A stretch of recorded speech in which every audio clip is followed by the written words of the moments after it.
ایک مرتبہ رسول اللہ صلی اللہ علیہ وسلم مسجد میں تشریف فرما تھے اور لوگ آپ صلی اللہ علیہ وسلم کے ارد گرد بیٹھے ہوئے تھے کہ 3 آدمی وہاں آئے۔ ان میں سے 2 رسول اللہ صلی اللہ علیہ وسلم کے سامنے پہنچ گئے اور ایک واپس چلا گیا۔ راوی کہتے ہیں کہ پھر وہ دونوں رسول اللہ صلی اللہ علیہ وسلم کے سامنے کھڑے ہو گئے۔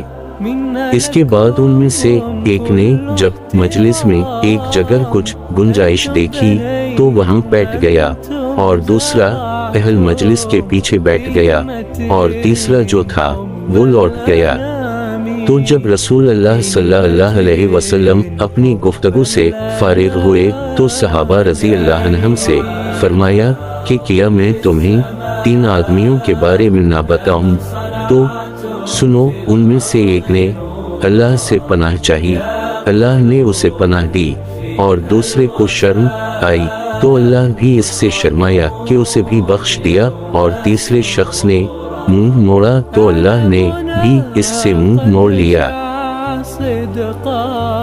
في سعيكم نحو السلام كانت بداية حتى النهاية، في قلبكم صدق الكلام